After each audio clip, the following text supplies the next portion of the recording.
ciberbullying, claro.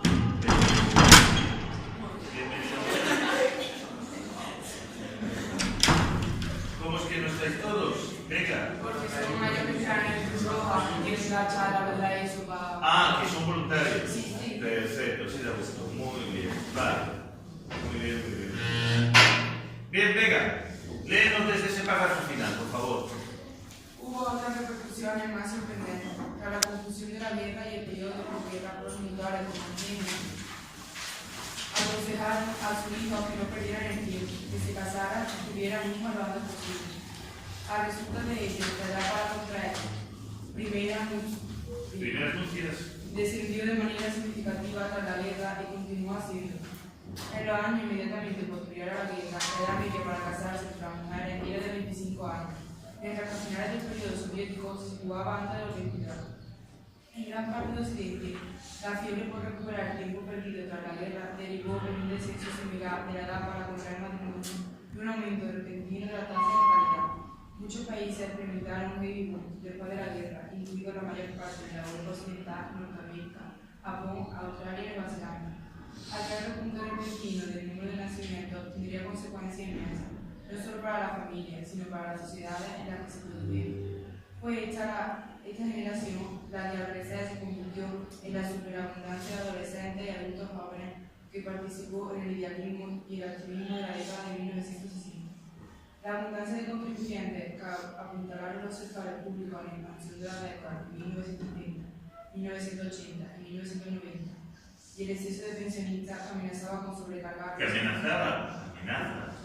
con sobrecargar los sistemas de sanidad y pensiones del siglo XXI. Los trastornos demográficos acarreados por el final de la Segunda Guerra Mundial tuvieron consecuencias enormes en todo el mundo. ¿Habéis entendido todos lo que dicen esos otros párrafos? Nupcias es un sinónimo de bodas y el concepto de nupcialidad se refiere a las estadísticas de bodas. ¿De acuerdo? ¿Algo más? María, ¿qué significa el verbo apuntalar? ¿Y por qué no lo preguntas si aparece ahí? ¿Tú sabes qué significa el verbo apuntalar? No te digo, ¿por qué no lo preguntas? Venga, ¿sabes qué significa el verbo apuntalar? Núñez, ¿qué significa el verbo apuntalar? Me pregunto yo, ¿cómo vais a aprender si no preguntáis lo que no sabéis? Carmona, ¿qué es apuntalar? ¿Qué es apuntalar? Apuntalar un edificio. Por ejemplo, ¿qué es apuntalar un edificio? Sostener. Apuntalar es un sinónimo de sostener. Viene de apuntalar con puntales, que es un puntal. Un puntal es una viga de madera. Entonces, de apuntalar, que es sostener algo con vigas de maderas, a sostener. Y de sostener algo físicamente a sostenerlo de forma metafórica. ¿Vale? ¿Qué pasa? Que apuntalar es sostener de manera provisional. El apuntalamiento es algo provisional, es algo que no es definitivo. Que algo esté apuntalado significa que más adelante puede derrumbarse o puede volver a tener dificultades para mantenerse en pie. ¿De acuerdo? Entonces, por eso habla del apuntalamiento. ¿De qué? De los sectores públicos. Exactamente, los sectores públicos fueron apuntalados en las últimas décadas porque había una cantidad enorme de adultos mayores que contribuían resultado del baby boom. Esos adultos mayores ahora se están convirtiendo en jubilados y, claro, las generaciones de los años 60, nacidas en los 60 y 70, ya son mucho menos numerosas, por lo menos en Europa Occidental. Aquí, como el baby boom llegó más tarde, también llegó más tarde el descenso demográfico. Entonces todavía nos quedan, respecto al resto de Europa, pues unos 5 años de mantenimiento de esas generaciones. Pero estamos en el 2018, pues para el 2025 como mucho, sí que va a haber un cambio en las leyes de pensiones y de trabajo, porque sencillamente no va a haber adultos maduros en España para cubrir este sistema. ¿Os queda claro? Pero bueno, no os preocupéis, yo ya tengo claro que trabajar hasta los 70, o sea que por eso hay ese interés porque vivamos tanto tiempo, porque más tiempo de vida es más tiempo de trabajo. No es más tiempo de vida, más tiempo para disfrutarlo tras la jubilación. ¿Os queda claro? Pero ¿cómo va ese tiempo? Tú tienes la imagen de que te puedes... Vamos a ver. Hasta hace un par de años en España te jubilabas a los 65. Pero el PP aprobó una reforma de ley hace 3 o 4 años, no me acuerdo, por lo cual ahora en España lo más normal va a ser jubilarse a los 68. ¿Qué ocurre? Que España es un país muy peculiar, porque hay gente que se jubila a los 68 y hay gente que se jubila a los 70, mi padre se jubila a los 70. ¿Quién se jubila a los 70? Pues un empleado público puede decidir prolongar año a año su vida laboral hasta los 70. Hay gente que lo hace porque le gusta su trabajo, como mi padre, y otra gente que lo hace para tener una mejor pensión. Pero frente a la gente que se jubila a los 70, en España existen lo que se llaman las prejubilaciones. Habéis oído hablar de ellas, ¿no? Es una empresa que cierra y prejubila a sus trabajadores. Hay 2 tipos de prejubilaciones. Un tipo de prejubilación es que prejubilan con 50 y muchos y te prejubilan con una pensión de mierda y es lo que te queda el resto de tu vida porque para lo que te queda hasta los 65 nadie te contrata. Y luego tienes la suerte de estar en una empresa muy buena y te pueden prejubilar con la pensión máxima y entonces disfrutas de la vida pues un montón de años. Lo que ha cotizado no influye en la pensión. Claro, pero cuando se producen prejubilaciones, a veces la empresa aporta de más para que tengas una mejor pensión o no aporta de más y te quedas con lo que tienes. Y si no tienes mucho porque tu empleo no estaba muy bien pagado, empezaste a trabajar tarde. Os conté la historia del jubilado de oro, el amigo de mi padre. Es una historia fabulosa. Resulta que mi padre tenía un amigo íntimo, este hombre ya falleció, es una pena. Y este hombre, en los años 80, era militar de carrera, era marino. Y en los años 80, una de las cosas que se hizo en España fue ofrecerle la prejubilación a la mitad de los militares de carrera. La idea es, si se prejubilan la mitad de los militares y además los que tengan más edad, quedará una mitad de militares a los que habrá que pagarle el sueldo, que serán los más jóvenes y los que aceptarán mejor la democracia. Y entonces ya no volverá a haber problemas con el ejército en España. Y la verdad eso se hizo muy bien, porque en España nunca ha habido problemas con el ejército desde los 80. El ejército obedece al poder civil. Pero eso se consiguió en parte mandando a la jubilación a muchos militares de ideas franquistas y muchos que no eran franquistas dijeron, hombre, si a mí me jubilan a los 45 y me dan la pensión máxima, yo me jubilo. Entonces este hombre con 45 años lo jubilaron y empezó a cobrar, pues eso, la pensión máxima desde el primer día. Entonces estuvo entre los 45 y los 65 disfrutando de su prejubilación y luego desde los 65 disfrutando de la jubilación completa. Pero lo hizo muy bien porque aprovechó para criar él a sus 4 hijos. ¿Por qué los crió él? Pues porque su mujer estaba muy ocupada sacándose la carrera de medicina. De forma que cuando cumplieron 50 años él seguía disfrutando de la jubilación y ella empezó a trabajar como médico. Entonces, un caso insólito en España, la mujer médico trabajando y el marido jubilado en casa disfrutando de la vida, yendo a tomar café y haciendo deporte. ¿De acuerdo? Entonces, ¿nos queda claro? Entonces, podría ser que os prejubilaran y hasta podría ser una buena prejubilación, pero no sería lo más común. Lo más común es que tengáis que esperar hasta los 65 para la jubilación y ya os digo, tal como está la legislación, probablemente cuando os toque a vosotros trabajaréis hasta los 70 como mínimo. Claro, si a los 70 se tiene una salud equivalente a la que se tiene a los 55, pues se podrá hacer, pero claro. Sí, pero la mayoría de profesores a los 60 o 65 se quitan el medio. Claro, porque están hasta el culo. Por eso me suena que digo hasta los 70. Claro, hombre, porque a mí me gusta esto, aunque... Fíjate, yo es que veo a la gente que tiene mi edad y los veo más hasta el culo que yo. Entonces hay mucha gente que está deseando irse, yo no tengo tantas ganas por irme. Igual tengo un año malo con 67 digo, hasta aquí hemos llegado. Pero mientras me gustaría llegar hasta los 70. ¿Vale? Pero depende del trabajo, no tiene el mismo debate físico un profesor que un soldador. Evidentemente, por eso los soldadores los prejubilan. Los soldadores, los albañiles, los... Por ejemplo, ¿a qué edad se jubila un... No se prejubila, ¿a qué edad se jubila un minero en España? A los 45 años. A los 45 años, si llevas 20 de trabajo, ya te puedes jubilar como minero. ¿Alguien sabe por qué? ¿Cuál es la enfermedad laboral de los mineros? La silicosis. La silicosis es un tipo de... ¿Cómo se llama esta enfermedad que afecta a los pulmones? Que está vinculada con la imagen del vampirismo. Sí, hombre, sí. Bronquitis, no. Que escupe sangre. ¿Cómo se llama? Tisis. ¿Cuál es el nombre oficial de la tisis? Tuberculosis. Bueno, pues la silicosis es una enfermedad semejante a la tuberculosis. ¿Cómo se adquiere la silicosis? Pues si estás 20 años en una mina picando, pues te están entrando por la boca y por los orificios nasales kilos de polvo que se depositan en tus pulmones y dañan los pulmones. Entonces te jubilas a los 45 porque a los 45 tu daño pulmonar es tal que como sigas unos otros 10 más te puedes morir allí. Y además ya no rindes igual. Te cuesta subir cuestas, te ahogas si fumas, etcétera, etcétera. Entonces, trabajos como, por ejemplo, mi amigo vasco, que es patrón de barco y tiene 50, pues creo que se jubila a los 53.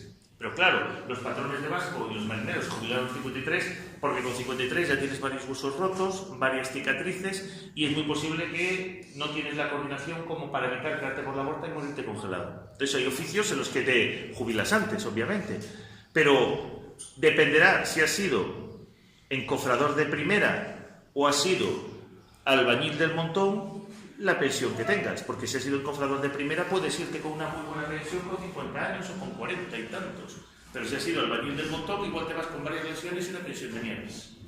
Entonces nos queda claro, ¿no? Vale, muy bien. Y de todas formas, bueno, ya lo hablaré sobre eso. Todo esto está claro, ¿no? ¿Se ha quedado claro? ¿Alguna duda sobre estos dos párrafos?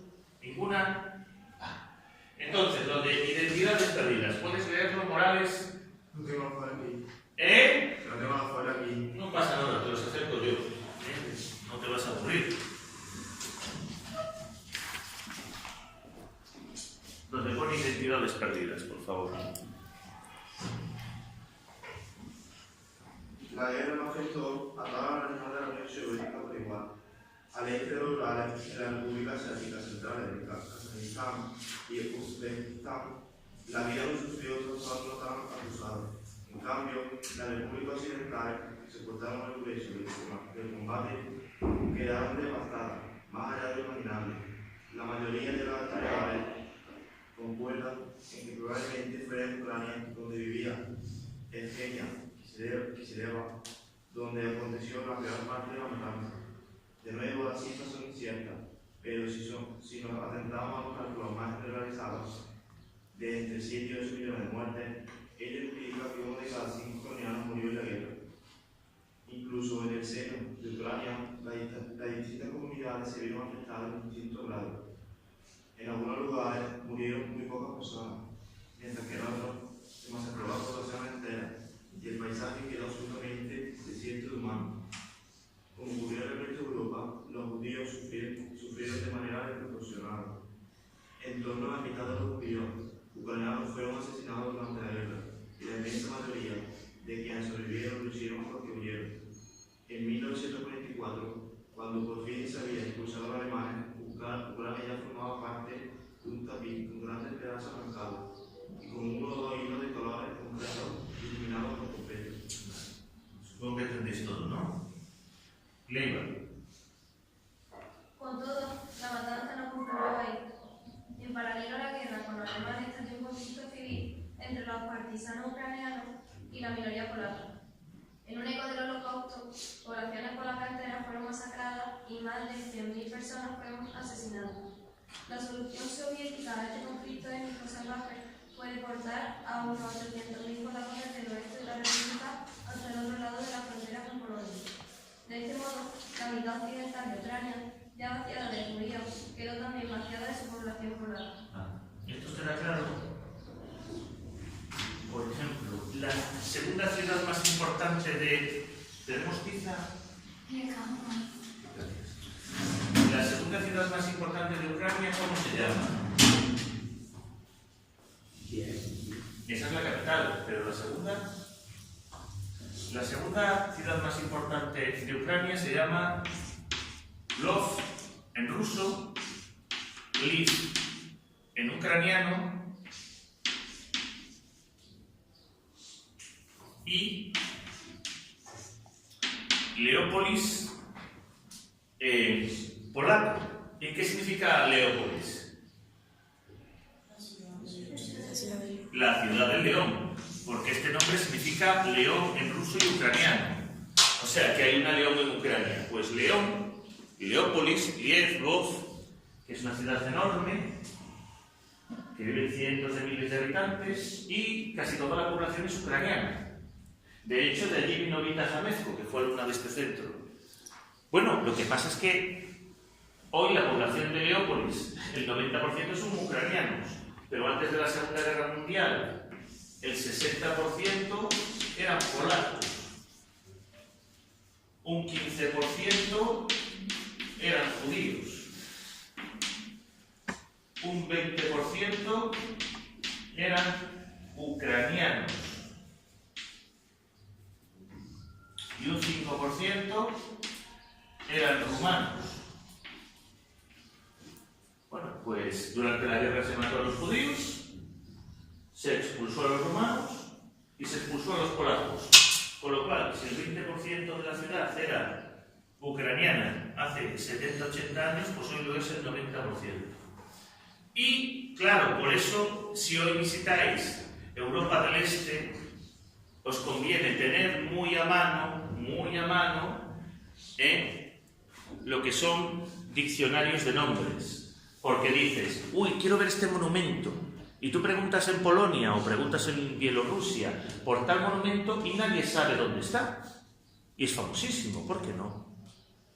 Porque no está diciendo el nombre que es. Claro, porque es un monumento de la época en la que ese territorio que hoy es Lituania era un territorio alemán y el monumento, tú sabes el nombre alemán que es por el que se conoce internacionalmente el monumento. Pero en Lituania nadie usa el nombre alemán, usa su nombre lituano que ni Dios sabe quién es fuera de Lituania. Como si vas a Leópolis y buscas un monumento polaco muy famoso y los ucranianos no tienen ni idea de lo que le están diciendo porque aquello es Ucrania y no conocen esa palabra ucraniana. Como si te vas a Polonia y buscas una antigua ciudad alemana y no la encuentras porque nadie sabe dónde estaba esa ciudad alemana porque usan el nombre polaco. Claro, en 80 años ha cambiado totalmente la población y con la población han cambiado los nombres. Y con los nombres pues ha cambiado el sentido de los sitios. ¿De acuerdo? San Petersburgo es una de las pocas ciudades que sigue teniendo el mismo nombre que hace 100 años en Europa Oriental, pero casi la mitad de las ciudades de Europa Oriental han cambiado de nombre en los últimos 100 años. ¿De acuerdo? Bien. Entonces, sigue leyendo, Jiménez. Pero ni siquiera ahí acabaron las tribulaciones de Ucrania. Una de las consecuencias de la Segunda Guerra Mundial fue que reavivó las aspiraciones nacionalistas ucranianas, sobre todo en el oeste de la República. Allí los partisanos ucranianos pusieron resistencia al retorno de los soviéticos y libraron una larga guerra de independencia condenada al fracaso, que se prolongó hasta bien entrada la década de 1950. Los centenares de miles de personas participaron en ella. Solo entre 1945 y 1947, más de 55.000 partisanos ucranianos fueron asesinados y más de 100.000 de sus familiares deportados a zonas remotas del Imperio Soviético. De este modo, después de la guerra, en Ucrania no solo se procedió a una limpieza étnica, sino también a una limpieza política. De hecho, el país no sufrió uno, sino 4 conflictos. Una guerra mundial, una guerra de independencia nacional y al menos 2 intentos de genocidio integral. Vale, la guerra de independencia nacional, ¿a quién enfrentó? La minoría polaca. La guerra mundial enfrentó a los alemanes contra los soviéticos. La guerra de independencia nacional enfrentó a los ucranianos contra los soviéticos. Se intentó matar a todos los judíos ucranianos por parte de los alemanes y se intentó matar a todos los polacos que vivían en Ucrania por parte de ucranianos nacionalistas. ¿De acuerdo? Entonces, claro, visto esto, podréis entender por qué en Ucrania hay una mini guerra civil entre ucranianos que se sienten rusos y el resto de los ucranianos, y cómo Ucrania tiene una imagen de sí misma como nación mártir aplastada por los soviéticos y aplastada por los nazis, y al mismo tiempo hay partidos políticos ucranianos que niegan que hubiera un genocidio de judíos en Ucrania y niegan que hubiera también otro genocidio de polacos en Ucrania. Es decir, porque los mismos ucranianos que podrían haber sido torturados por los nazis, luego podrían haber asesinado a judíos, y los mismos ucranianos que podrían haber luchado contra los soviéticos, luego podrían haber asesinado polacos. ¿De acuerdo? Para que veáis la dificultad para ver el lugar que ocupa cada uno. Como decía ayer en cuarto de la ESO, cuando terminó la Guerra Civil Española, lo mismo que cuando terminó la Segunda Guerra Mundial, en España hubo una guerra de guerrillas contra el gobierno de Franco que duró 10 años.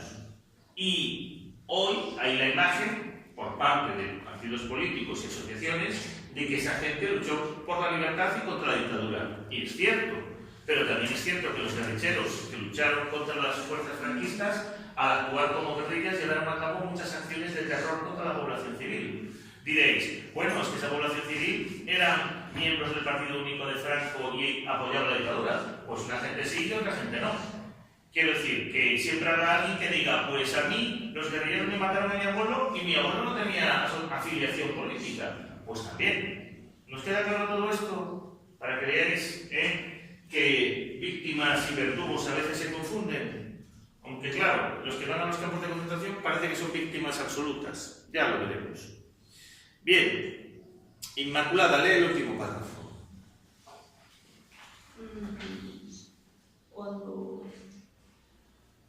Cuando uno desgarra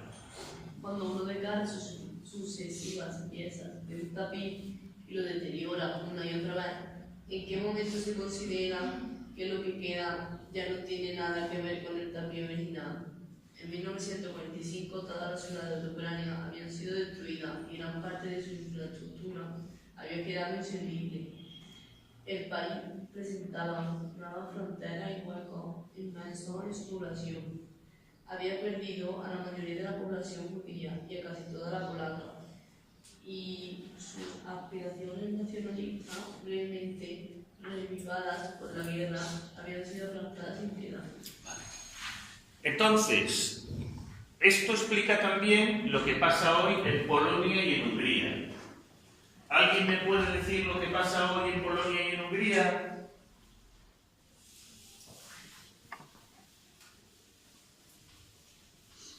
Nadie tiene idea de nada, ¿no?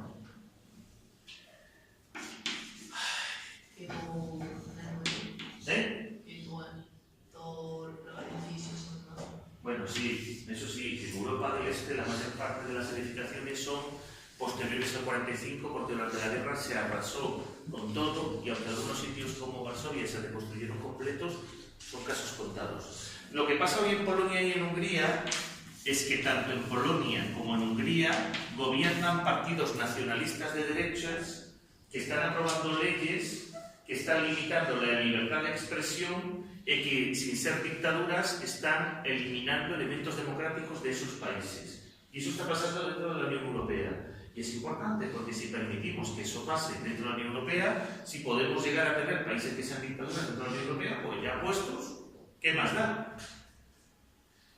Hungría, lo dije, no sé si os acordáis, que ha aprobado una ley por la cual, leyendo esa ley literalmente, los gitanos húngaros nacidos en Hungría no son ciudadanos. Es decir, han sacado una ley en Hungría por la cual a unos cientos de miles de ciudadanos les ha quitado los derechos constitucionales. Los han convertido en extranjeros en su propio país. ¿No os lo había explicado ya? Polonia va camino de lo mismo. Pero es que lo último de Polonia es fortísimo. Resulta que el gobierno polaco está intentando apoderarse del control de los museos que hay en los campos de concentración, quitar a los historiadores que están trabajando en los campos de concentración y poner a sus propios funcionarios designados a dedo trabajando en los campos de concentración. ¿Alguien sabe por qué? Porque hoy vas a un campo de concentración y te explican, pues en el campo de concentración había toda esta gente de todos estos sitios y en estas condiciones. Y en el campo de concentración, los guardias, pues eran alemanes y una parte de los guardias que colaboraban con ellos eran judíos y también había polacos, muchos polacos, que era la mayoría, que para eso estaban en Polonia, en los campos de concentración, colaborando con los alemanes en el exterminio. Bueno, pues según el gobierno polaco, decir que los polacos ayudaron al exterminio es antipolaco y desde ahora es ilegal. Por tanto, un historiador polaco que defienda que una parte de la población polaca colaboró con el genocidio está cometiendo un delito. Es decir, el gobierno polaco está creando un pasado, inventándose un pasado, que es el que se está empezando a enseñar en las escuelas de Polonia y el que intenta proyectar Polonia fuera de su país. Y claro, si si Polonia se presenta a sí misma como una nación mártir, formada por santos y héroes, en la que todos los demás son malotes que les hicieron daño y ellos lo único que hicieron fue defenderse, pues al final no van a aprender. Lo mismo que el texto que vamos a ver otra vez ahora del judío, que ya hemos visto que es el judío rumano, que llamado de alguna forma, pues viajó por toda Europa y vio de todo. ¿De acuerdo? Entonces, para que os quede claro que no hay ni buenos ni malos, sino que personas que se encuentran en situaciones excepcionales se actúan de forma excepcional. Y a ver, gente que hizo cosas buenas, claro que las hubo, claramente. Y gente que hizo cosas malas sin paliativos también las hubo. Y entre medias la mayoría, que a veces hicieron cosas buenas y a veces hicieron cosas malas, dependiendo de las circunstancias y de cómo se encontraban en ese momento. ¿De acuerdo? Bien. Una última historia y pasamos a la historia del judío. ¿Habéis leído algo de Sven Hassel?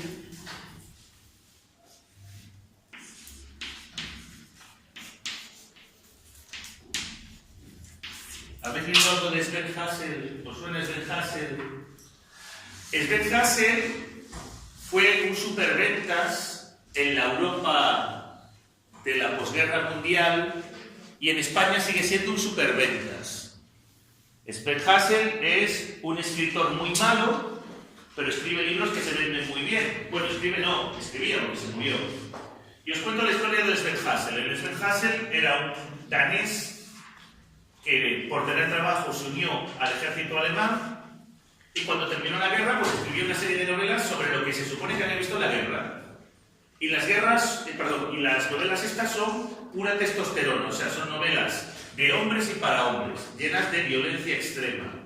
Y en lo que cuenta el Sven Hassel es un auténtico desmadre de gente muerta. Claro, tú lees sus novelas y tú piensas, Dios mío, cómo la gente sobrevivía a la guerra. Porque cada 2 por 3 hay hombres que mueren quemados vivos, hay tíos que pierden la cabeza por impactos de misil, hay gente a la que se le ven las tripas porque les ha perforado una esquirla de metal las tripas, tanques que pasan por encima de niños y cosas por el estilo.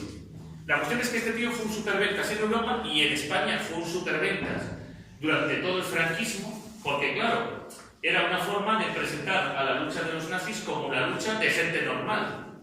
Y todavía es un superventas. Si os vais al Corte Inglés y demás, todavía están sus libros en formato papel blando y se vende mucho, porque se lee muy bien el Sven Hassel. O sea, es un auténtico despropósito, pero claro, sus capítulos son muy cortos, son muy fáciles de leer, y luego, como antes de cada capítulo suele poner textos reales, claro, tú lees una declaración de inteligencia nazi que es una salvajada, y luego te lees en la novela una cosa que es otra salvajada, y ya no te parece tan raro. Os pongo una de las cosas típicas de Sven Hassel. Una declaración de Himmler, que era el que dirigía las SS. Decía Himmler, si mueren por agotamiento 1000 mujeres polacas haciendo una zanja antitanque, a los alemanes solo nos tiene que importar lo bien que ha quedado la zanja antitanque. Porque las 1000 mujeres polacas no significan nada racialmente para nosotros. Pues claro, con declaraciones como esas, las barbaridades que se leen del Sven Hassel se entienden. Tenemos entonces lo del chaval judío, ¿cómo se titulaba? Vale. Israel, nación de arquetipos. Ahora te lo buscaré. Es lo que pasa por venir. Bien. Pues empezamos en la página 387, aunque ya lo hemos leído.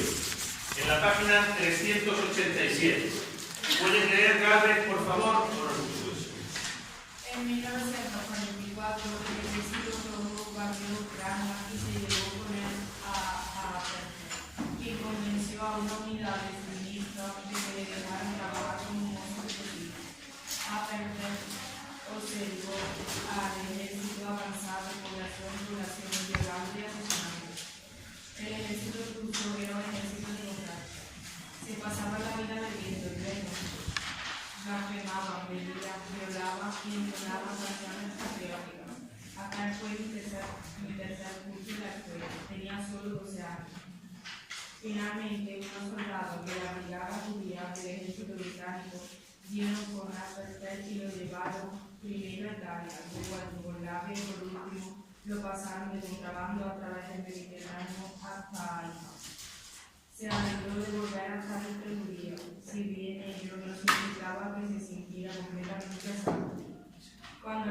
a Palestina en 1946, hacía mucho tiempo que había perdido la noción de un refugio seguro, con lo que a él concernía a Palestina no era más que la etapa de su en su nueva tierra encontró una prosperidad. Durante los años siguientes, Palestina vivió una sangrienta guerra civil entre árabes y judíos.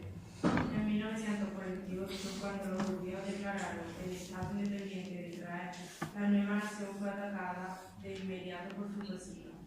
Lejos de disfrutar de una nueva vida, parecía que Adolf simplemente seguía experimentando más de lo mismo. En Europa había habido una guerra con muchos muertos, y luego en Israel hubo una guerra con muchos muertos. Le entregaron un rifle y le instruyeron para que defendiera su destino. Vale. Aparte de la palabra kibutz, que no sabéis lo que es, en esos dos párrafos algo que no entendáis. Bueno, pues como no tengo copias para todos, y es lo que tiene por no venir el otro día, te juntas a un compañero, te juntas a un compañero, te juntas a un compañero. Vale, movéis solamente la silla, los que estéis más lejanos. Gracias. Decía, ¿alguna duda aparte de kibutz? Aunque yo sí tengo una. ¿No? Vale, ¿por qué metieron a Appelfeld, que era un niño, de contrabando en Palestina? ¿Y qué significa meterlo de contrabando? Sin nacionalidad, sin papeles. Claro, vamos a ver, resulta que tras la Segunda Guerra Mundial, pues los judíos europeos huyeron o a Estados Unidos, los que habían sobrevivido, o hacia Palestina. Y el gobierno británico, que controlaba Palestina tras la Primera Guerra Mundial, prohibió a los judíos emigrar a Palestina, pero simplemente porque llegaba tanta gente que no sabía qué hacer con ellos. ¿Qué pasa? Que los judíos siguieron llegando a Palestina, pero de forma ilegal. Entonces, claro, cuando tú introduces un producto de forma ilegal en un país, estás haciendo contrabando, aunque sea incluso un ser humano, un refugiado. De hecho, no nos hemos enterado de estos bomberos sevillanos que han sido juzgados por ayudar a los refugiados porque rompen leyes contra el contrabando. De hecho, los esclavos que se introducían en Estados Unidos después de que la esclavitud se prohibiera en Gran Bretaña, se los llamaba piezas de contrabando también. ¿De acuerdo? Y ahora, la última palabra, que es kibutz. Cuando los judíos se instalaron en Palestina, se instalaron como agricultores. Y lo que hicieron fue crear granjas donde aplicaron las técnicas más modernas que había entonces de agricultura.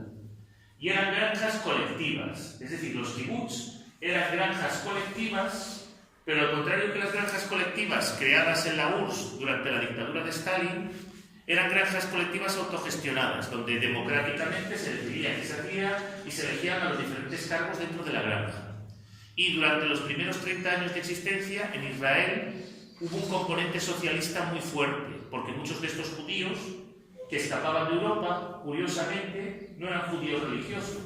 Muchos de estos judíos que escapaban de Europa eran judíos laicos o ateos, y muchos eran de ideas comunistas o socialistas. Por eso, en el primer Israel, su economía tuvo mucho de socialista, con una agricultura centrada en lo que son las cooperativas, las granjas colectivas y un fuerte control del Estado de la economía.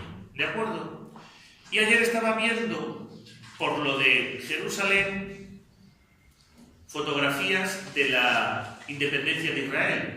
Y lo que más me llamó la atención es que todos los soldados que veías tenían entre 17 y 25 años. Normal, los judíos adultos habían muerto en el Holocausto y la mayor parte de los judíos que llegaron a Palestina tras la Guerra Mundial pues eran niños que se convirtieron allí en jóvenes adultos. Entonces, claro, era normal que a gente de 17, 18, 19 o 16 años le pusieran un fusil en la mano y lo mandaran a pegar tiros porque es que eran los que había. ¿De acuerdo? Y ahora... Es que no para simplemente insertar un grupo de población allí y que ahora lo declaren como su territorio o declaren... Sí, a ver, que tú estás diciendo que es normal que estallara un conflicto armado porque los habitantes originarios de Palestina se encuentran con que de repente llegan un montón de inmigrantes, muchos de ellos además de forma ilegal, y luego una organización internacional que no te pide tu opinión decide regalarle a esos inmigrantes la mitad del territorio de tu país. Sí, yo te entiendo perfectamente. Pero claro, la cuestión es que una vez que la ONU establece que debe haber 2 estados, pues enseguida, en vez de ajustarse las autoridades de los 2 lados a esas fronteras, va a estallar un conflicto. ¿Habéis visto lo que ha pasado en Jerusalén y lo que está pasando en Jerusalén y lo que va a pasar en Jerusalén? ¿Alguien no sabe de lo que estoy hablando? Levantad la mano. Cuéntanoslo, Inmaculada. ¿Qué pasó ayer en Jerusalén?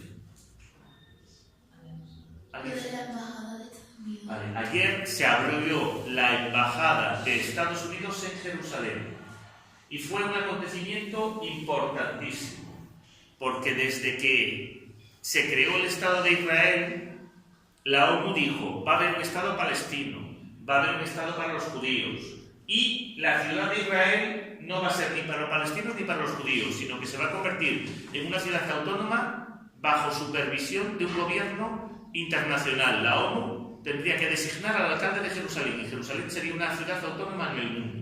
¿Por qué? Porque es tan importante a nivel simbólico que no podía ser ni judía ni palestina.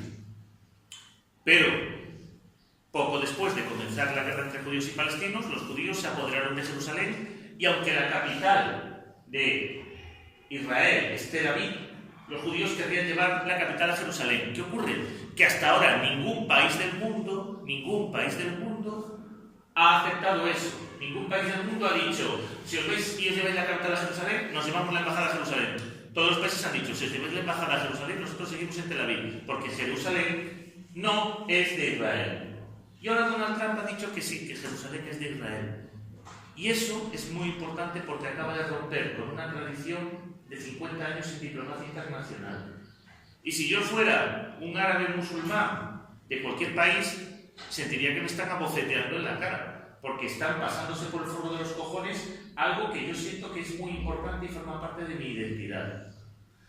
¿Habéis hecho un examen sobre lo que es el terrorismo musulmán? Pues deberíais saber que hay determinados símbolos que hacen que aumenten las posibilidades de actos terroristas.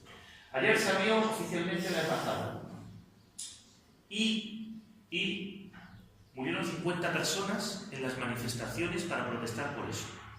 50 hombres y mujeres jóvenes palestinos que participaron en las manifestaciones murieron por efecto de disparos de la policía israelí. Y son los 50 primeros muertos, a ver cuántos más habrá.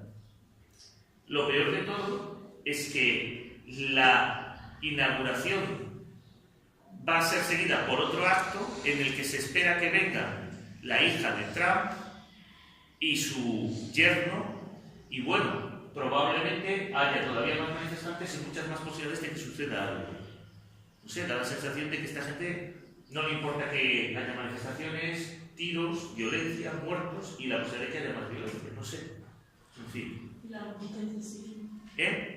La ONU ha dicho que está muy mal, que eso no puede ser, y ha dicho Estados Unidos que muy mal, pero Estados Unidos, para que tengas una idea, lleva años sin pagar su cuota de la ONU. Porque lo que suele pasar es que un gobierno de Estados Unidos dice que la ONU no sirve para nada, pero no sale de la ONU, y deja de pagarle a la ONU, que no tiene fuerza para obligarle a pagar a Estados Unidos. Luego llega otro presidente y dice, no, vamos a pagar lo que le debemos a la ONU porque la ONU funciona bien. Y así estamos, con que cuando un presidente quiere estar bien con la ONU, paga sus cuotas, y cuando uno no le parece, pues no lo paga, porque considera que la ONU es algo que no sirve para nada. Claro, la ONU tiene muchos fallos, pero al fin y al cabo la ONU supone que los países tienen que plantearse que no son los únicos países en el mundo y que tienen que tratar con otros países. Y claro, a Trump, America First, pues le cuesta entender que, aparte de América, hay más países en el mundo que tienen derechos como él. Bueno, está claro, ¿no? ¿Os ha quedado todo esto claro? Sí. Pues a partir de Kibbutz, puedes leer, López. También libró batalla metafórica. Se esperaba que Appelfeld olvidara el alemán, por ser el idioma de los asesinos antisemitas. Lo desalentaron de hablar ucraniano, ruso y rumano, los idiomas que los habían ayudado a sobrevivir en Europa. Ahora había que hacerlo todo en hebreo. Además, se esperaba de él que se cambiara el nombre. Para un segundo, lo del hebreo me mola. Porque vosotros sabéis, hoy el idioma oficial del Estado de Israel es el hebreo. El idioma que usa el gobierno israelí es el hebreo. El idioma de la televisión de Israel es el hebreo. Y el hebreo se habla en la calle. ¿Y de dónde procede el hebreo? Quiero decir, ¿el hebreo es una lengua que lleva hablándose desde el tiempo de Jesús? Sí. ¿Sí? No. Cuando los judíos fueron expulsados por los romanos de Judea y dispersos por el Imperio Romano y pasaron a formar comunidades minoritarias, primero eran bilingües en hebreo y la lengua local, y luego todos abandonaron el hebreo.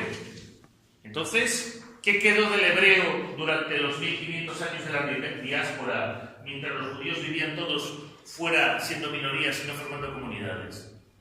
¿Qué quedó del hebreo? ¿Eh? Dilo. La Biblia. Vale. Es decir, los libros de la Biblia hay varios escritos en hebreo. A ver, ¿nunca habéis escuchado la Shema? Sí, ¿tú lo has escuchado? ¿Sabes lo que es la Shema? Shema Yisrael Adonai Eloheinu Adonai Echad. ¿Sabéis lo que significa la Shema? La Shema es, digamos, el equivalente al Padre Nuestro de los cristianos y a la profesión de fe musulmana. Shema Israel, escucha Israel, Adonai Eloheinu, el Señor es uno, Adonai Echad, el Señor es nuestro Dios. ¿De acuerdo? Bueno, pues la Shema es lo que se recita cuando el Kadish. El Kadish es, ¿sabemos lo que es el Kadish? El Kadish es la oración de difuntos de los hebreos. Cuando muere un hebreo, se tapan la cara, bajan la cabeza, los hombres se cubren si tienen sombrero y recitan la Shema. ¿De acuerdo? Bueno, pues la Shema está en hebreo. Es decir, el vocabulario religioso que los judíos practicantes mantuvieron vivo durante 1000 años era una manera de hebreo. Es decir, ellos hablaban en fórmulas rituales una lengua que era el hebreo, pero claro, que ya no era una lengua viva, porque solo existía para fórmulas rituales. Bueno, pues a finales del siglo XIX los sionistas cogieron todos los textos rituales, cogieron a gente que eran lingüistas y dijeron, bueno, tenemos 2000 palabras que solo tienen uso religioso, tenemos 30 o 40 construcciones verbales, 2 o 3 adjetivos, de aquí podemos sacar una lengua viable. Y se pusieron a sacar una lengua viable. De forma que el hebreo actual es una lengua totalmente artificial, como el alemán estándar, y es una lengua artificial que se creó a partir de un lenguaje petrificado que era el lenguaje formal que se practicaba en las reuniones religiosas. Eso es como si ahora se mueren todos los hablantes de castellano y lo único que queda de castellano es el castellano que se usa en la misa, y ahora a partir del castellano de una misa formal se deriva todo el nuevo idioma. Pues eso es lo que hicieron con el hebreo. ¿De acuerdo? Lo que pasa es que el hebreo es una lengua viva, porque lleva 50 años practicándose, la hablan cientos de miles de personas, y como todas las lenguas vivas se ha ido cambiando, introduciendo vocabulario, introduciendo variedades lingüísticas, introduciendo verbos. ¿De acuerdo? ¿Vale? Pero el origen del hebreo es totalmente artificial, lo cual, dime. Y todos los libros y toda la escritura que había en hebreo. Perdona, no te estoy entendiendo. Antes de...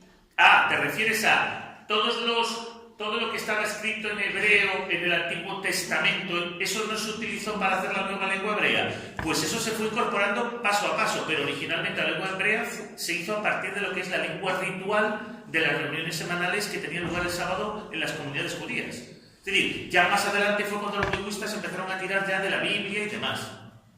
Pero lo primero fue el lenguaje ritual. ¿De acuerdo? Entonces, ¿nos queda claro esto?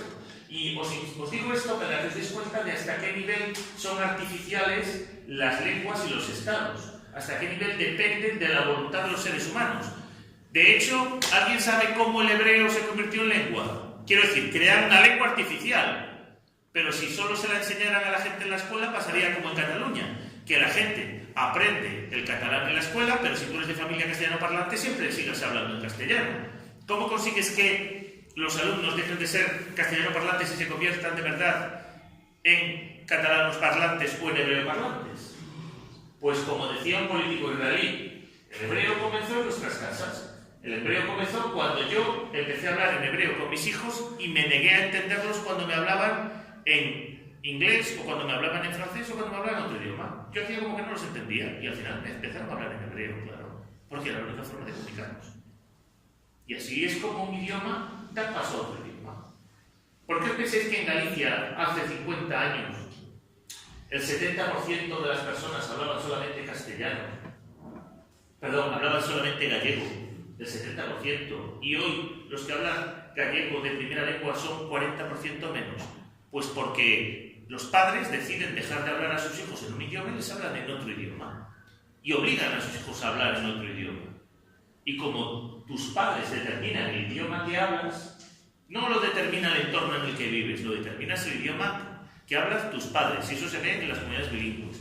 Pues tú acabas hablando de lo que te hablan tus padres. Porque, ¿acaso no hay cientos de palabras que usáis que tienen un significado cargado de cariño hacia vuestros padres? ¿Acaso el lenguaje no está lleno de amor? Pues el lenguaje... Tú, Ismael, no sabes a lo que me refiero. No. Pues cuando crezcas un poco te darás cuenta que hay determinadas palabras.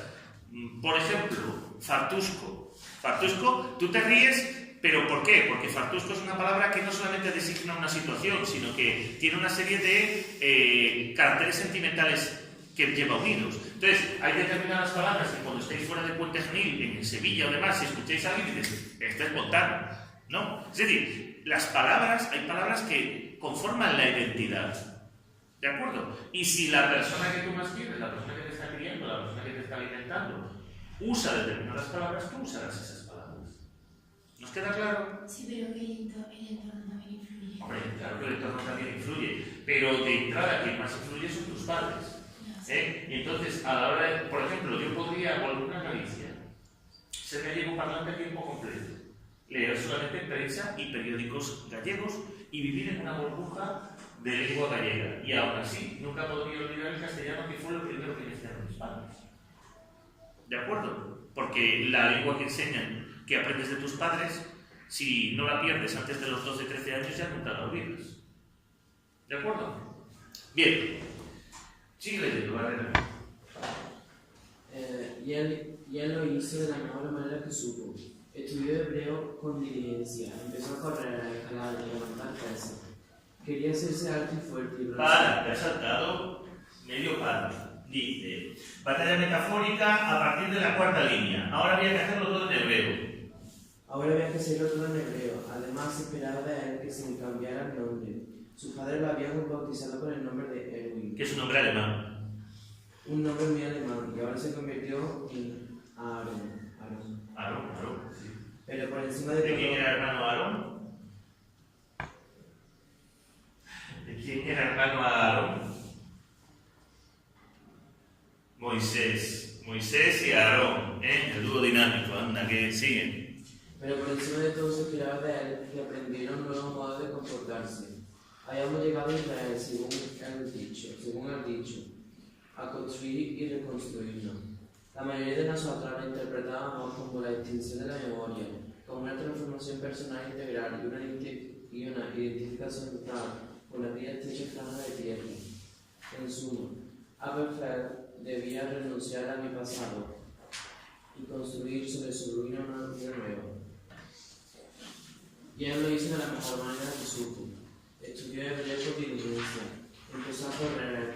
¿Sabemos lo que significa hacer algo con diligencia o ser diligente? No sabemos lo que es ser diligente, ¿no? Ser diligente es una persona activa, una persona que llega a su hora, una persona proactiva. Sí, ser diligente es lo que hoy se dice ser proactivo. ¿Y qué es ser proactivo? ¿Qué es ser proactivo?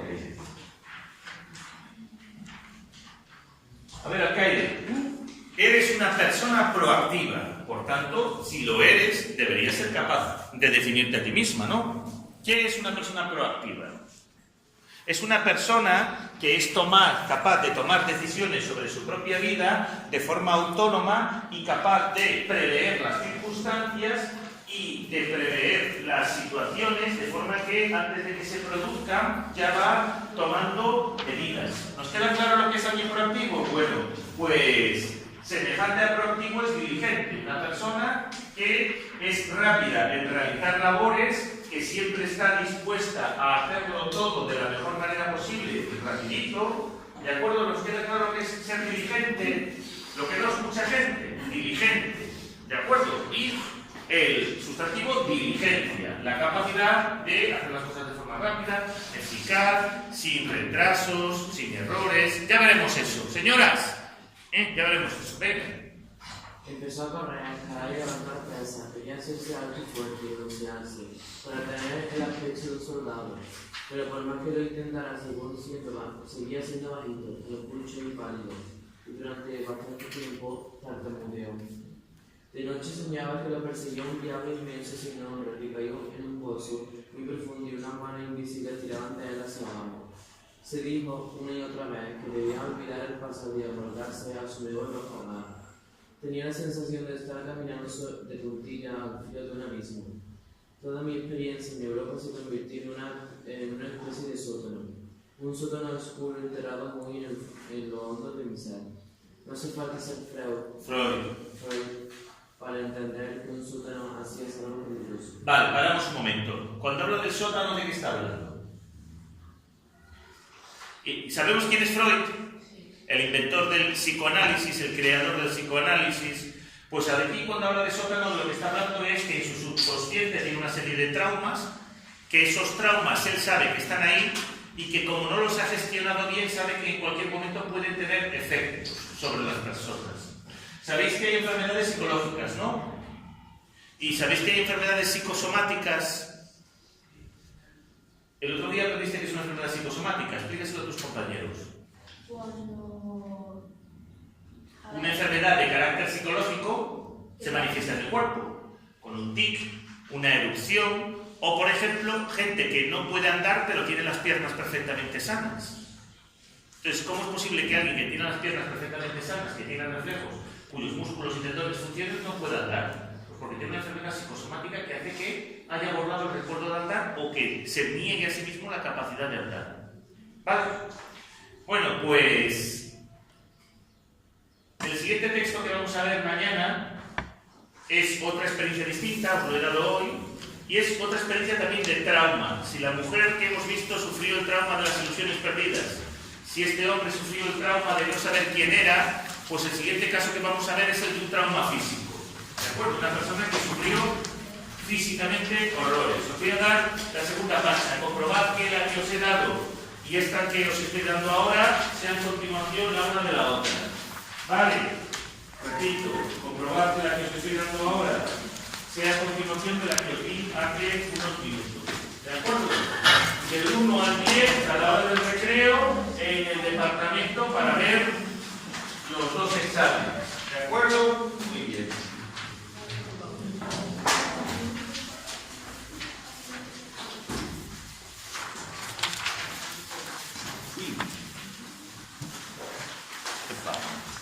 ¿Hasta ahora está bien? ¿Todos tenéis la continuidad? Sí.